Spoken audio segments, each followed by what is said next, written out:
Welcome to my YouTube channel Shankhanath. Wishing everybody a happy new year. Ugadi and Gudi Padwa were just celebrated few days back. First time in the recent memory, US Navy has publicly acknowledged that a military ship, that is USS John Paul Jones, entered Indian EEZ without the consent, and they further said that it was intended as a challenge to the Indians' excessive maritime claims. Now, what is this excessive maritime claims that we will see later? According to the US Navy, they asserted navigational rights and freedom appropriately according to the international law. They were approximately 130 nautical miles west of Lakshadweep Islands inside India's EEZ, and that was without requesting India's prior consent. The US has to say this about the whole episode. They say that the freedom of navigation patrol upholds the rights and freedom and lawful uses of sea recognized in international law as per Article 87. To be precise, they say that not allowing the passage to the US ships, they call India's excessive maritime claims. So to know all about this, first we have to understand few terms, rather the 5 terms which are used for navigation in sea. The first and the foremost is territorial sea. Now this extends from the closest coast to about 12 nautical miles outwards from whichever country's coast it is measured. And here the countries have all the rights and control it fully. The other one is contiguous zone. This is 12 nautical miles from the territorial sea, that is around 24 nautical miles, from 12 nautical miles to 24 nautical miles. And here also the full control is with the country which it belongs to. Then comes the important term which we are interested in today, that is EEZ, that is exclusive economical zone, and this is about 200 nautical miles, yes, 200 nautical miles from the coast of that country over which they have a control. Now, what all in this EEZ we control will be interesting to see.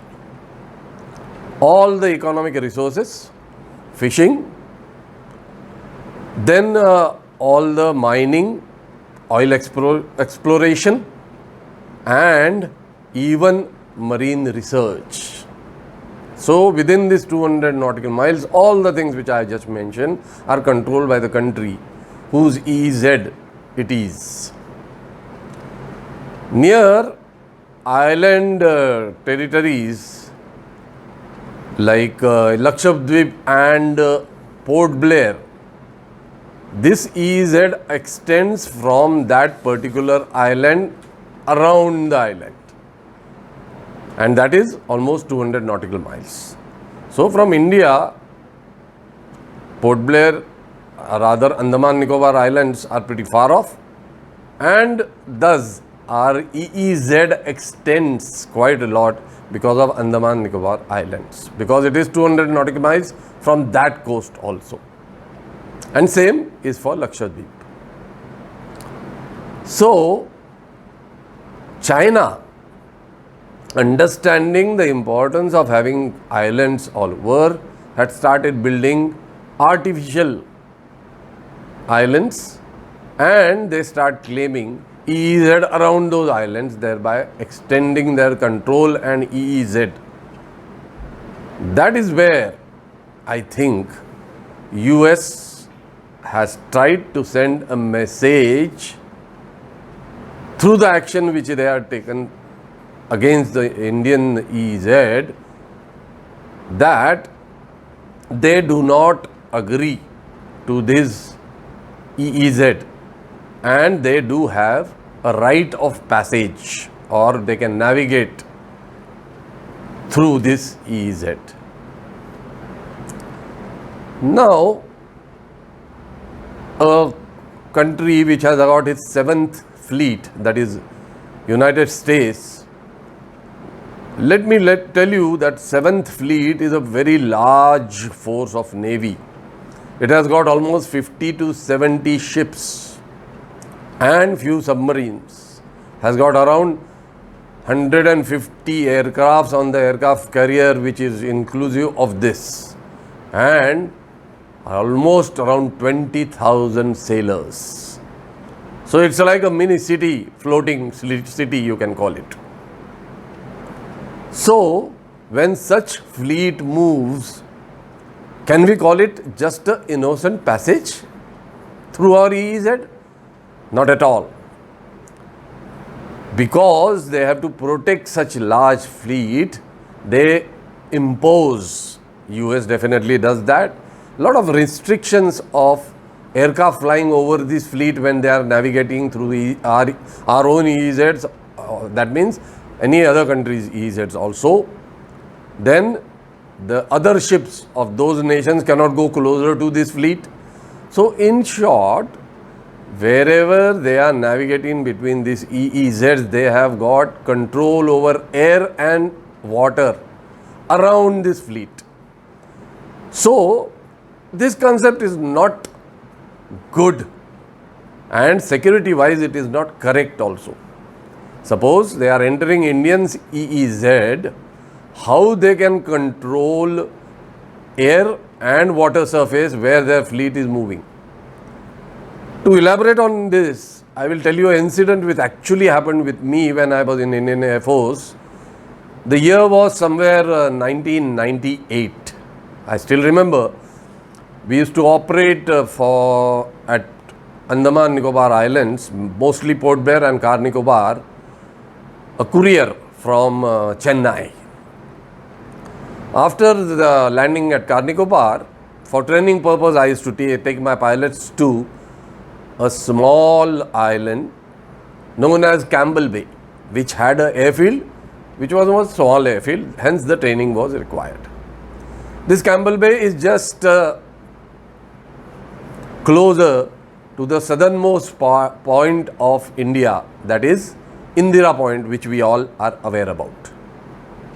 So, one of such days, when I got airborne from Car Nicobar for Campbell Bay, somewhere in between on our communication set, I was flying a AN-32 aircraft, we received a call stating, and the communication was such that you are entering the security zone of 7th Fleet of US Navy.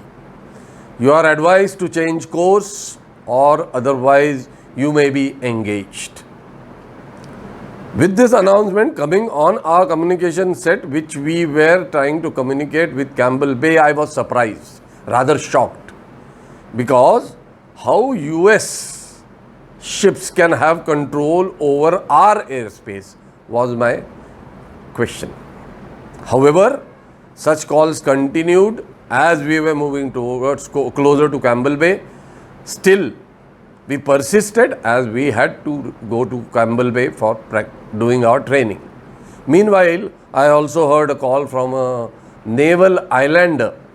It was a reconnaissance aircraft of Navy, which reported the same, that he can see a fleet, a large fleet of ships moving, and he is trying to report this to Port Blair. As his range was poor and I had a better range, he transmitted this call to me and I transmitted it to Port Blair, stating that such and such fleet is very closer to Campbell Bay. Anyway, after landing, the matter was reported and it was understood that with consent of Indian government, this fleet was to transit almost 50 to 70 nautical miles south of our southernmost point. However, due navigational error, they said they drifted towards Campbell Bay. Let me tell you, from the aircraft, when we were receiving such communications and somebody was telling us not to move within our area, and when we picked up this large fleet which I explained you of 50 to 70 ships and submarines, it was quite intimidating and overawing. And I can imagine the state of the islander pilots who saw this from a very closer range when they were doing a reconnaissance sortie within Indian waters, that is EEZ. So you will realize now that what US is claiming according to international laws, that it is got the rights and freedom to navigate from any country's EEZ is not absolutely correct. Because when they pass by, they try to control the airspace above them and also try to control the water surface.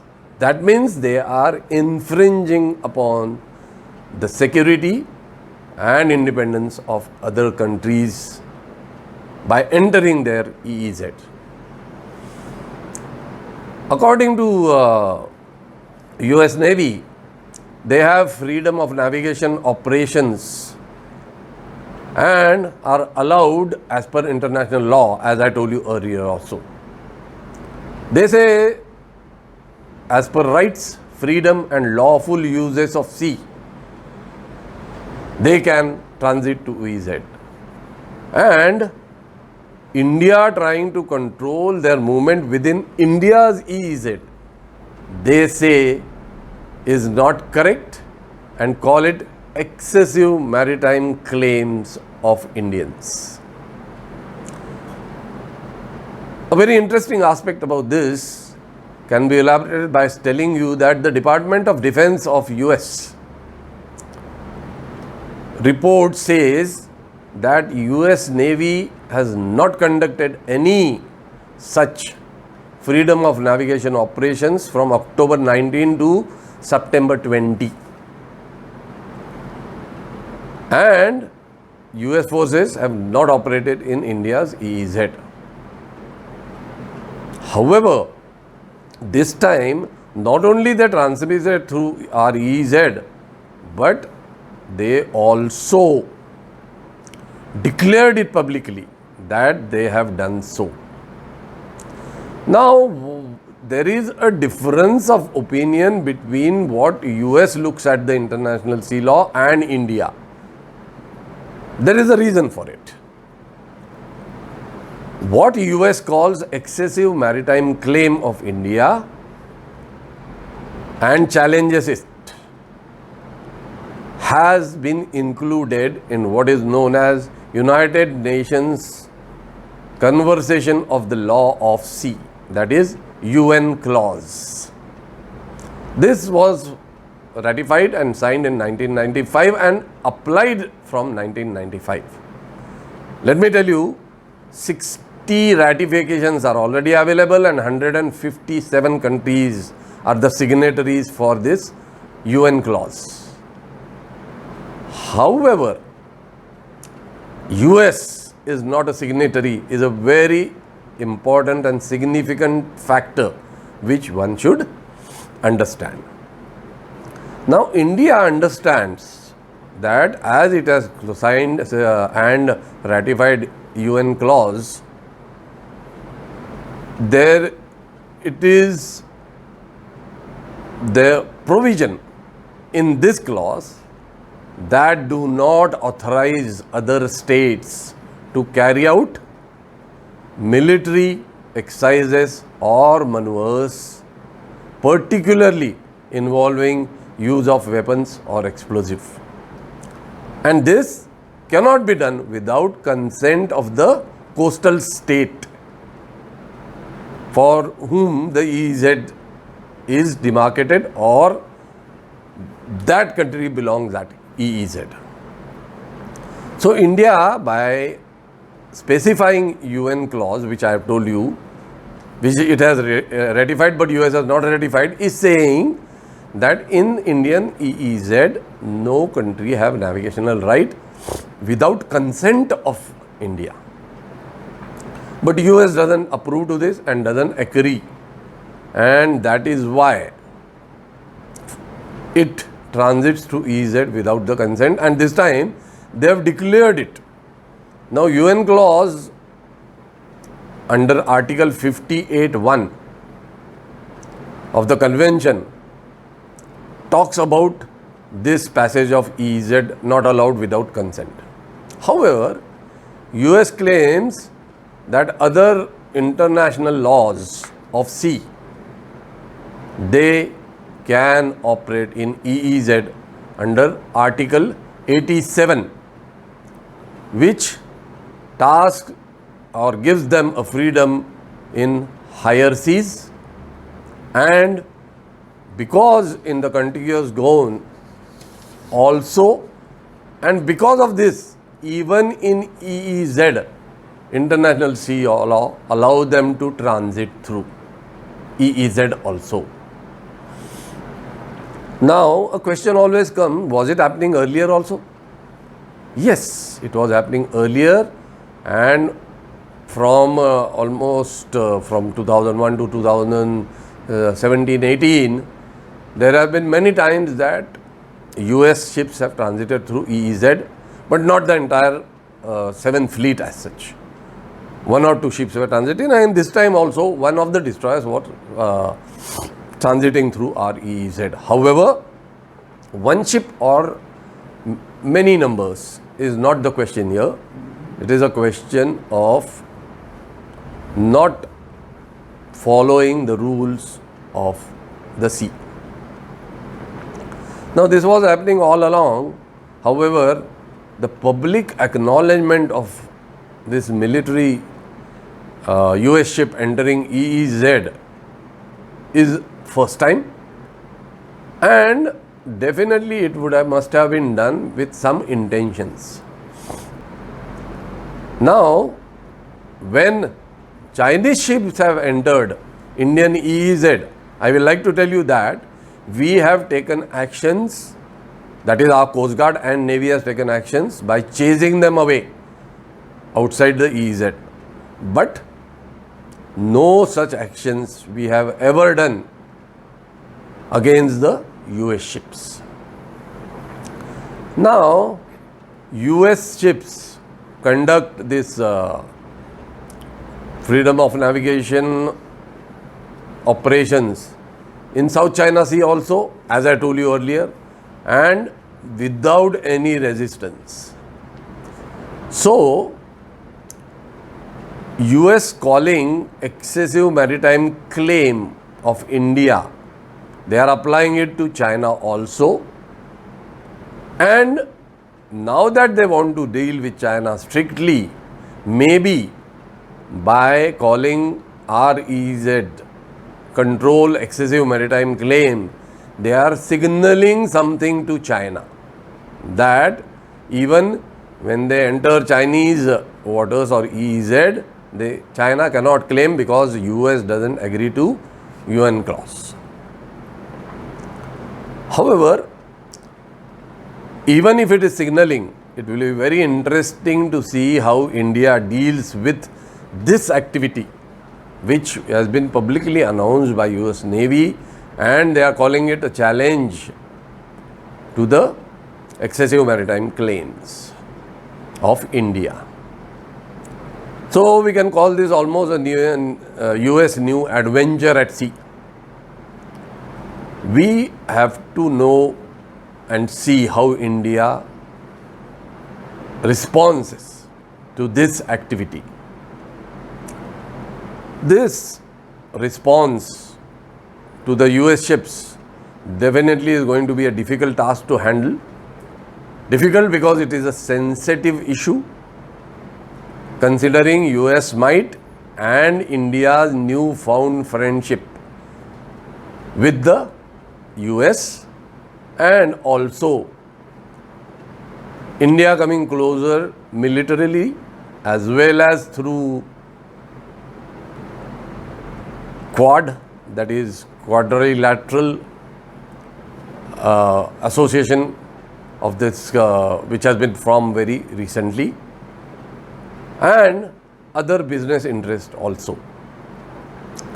However, if it is just US signaling by calling out India's excessive maritime claims to China, then it is okay.